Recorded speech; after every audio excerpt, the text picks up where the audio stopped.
కల్లో ఈ రాయలసీమలో డ్రోన్ సిటీ పెడుతున్నాం. డ్రోన్లు ఉత్పత్తి చేస్తారు, డ్రోన్లు ఏ విధంగా పనిచేస్తాయి యూస్ కేసెస్ తయారు చేస్తారు. ఇంకో పక్కన డ్రోన్స్ ఏ విధంగా డిఫెన్స్లో యుద్ధానికి పనికొస్తాయో అవి కూడా తయారు చేయడానికి ముందుకు పోతున్నారు. భవిష్యత్తులో మనుషుల కంటే డ్రోన్లు ఎఫెక్టివ్గా పనిచేస్తాయి. రోబోలు వస్తున్నాయి, డ్రోన్లు వస్తున్నాయి. ఇవన్నీ సమర్థవంతంగా ఉపయోగించుకుంటే మన పొలాలకు తెగులు వస్తే పెస్టిసైడ్ కొట్టే దగ్గర నుంచి అదే మాదిరిగా సెటిలైట్ ద్వారా ఎలాంటి పంట వేసాం, ఆ పంట ప్రొడక్టివిటీ ఎంత వస్తుంది, దానికి మార్కెట్ ఏంటి, ఇవన్నీ కూడా మనం ముందు చూపుతో ముందుకు పోయే అవకాశం వస్తుంది.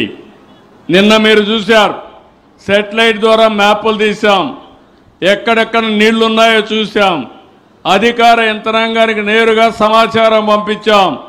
పలానా దగ్గర నీళ్లున్నాయి, ఆ నీళ్లన్నీ తీసేయమని స్పష్టమైన ఆదేశాలు పంపిస్తే గంటల్లో నీళ్లు తీసే పరిస్థితికి వచ్చారు. ఇలాంటివన్నీ ఉపయోగించుకొని మనం ముందుకు పోతామంటే రాష్ట్రం అభివృద్ధిలో, సంక్షేమంలో, సుపరిపాలనలో పరిగెత్తిస్తా ఉంటే కొత్తగా ఇక్కడ ఒక పార్టీ ఉంది, ఒక ఫేక్ పార్టీ. దాని పేరే ఫేక్ పార్టీ. వాళ్ళకి ఏమీ దొరకడం లేదు, వాళ్ళ జీవితమే ఫేక్ జీవితం. నేను ఎందుకు ఈ మాట వాడుతున్నానంటే ఇక్కడ ఉండే మీ అందరికీ ఐడియా ఉంది కదా, వివేకానంద రెడ్డిని చంపిన గొడ్డలి ఎక్కడ కొన్నారో మీకు ఐడియా ఉంది కదా, ఉందా లేదా? ఉందంటే చేలిపైకి ఎత్తండి. దానిపైన ఆ గొడ్డలితో చంపి ఆ నేరాన్ని నా పైన నేనే ముఖ్యమంత్రిని. నాకే ఆశ్చర్యం వేస్తుంది, ఎంత అమాయకుడు ఎట్లా మోసపోయానని. నేను దయాదాక్షిణ్యాలు, నేను ఎవరి మీద రాగద్వేషాలతో పనిచేయను. అదే సమయంలో ప్రజలకు నష్టం కలుగుతుందంటే, మీ ప్రాణాలకు, మీ ఆస్తికి నష్టం జరుగుతుందనుకుంటే ఎలాంటి వ్యక్తి అయినా, ఎలాంటి సమస్య ఉన్నా ఢీ కొట్టడానికి నేను సిద్ధంగా ఉంటానని మరొకసారి తెలియజేస్తున్నా. ఒకప్పుడు రాయలసీమలో ముఠా నాయకులు ఉన్నారా లేదా? ముఠా కక్షలు ఉన్నాయా లేదా? అనంతపూర్లో హత్య రాజకీయాలు జరిగాయా లేదా?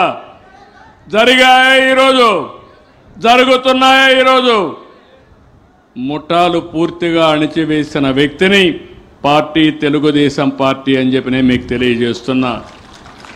మొహమాటంగా కొట్టాం, పార్టీలు చూడలేదు. అదే మరిగా తీవ్రవాద సమస్య.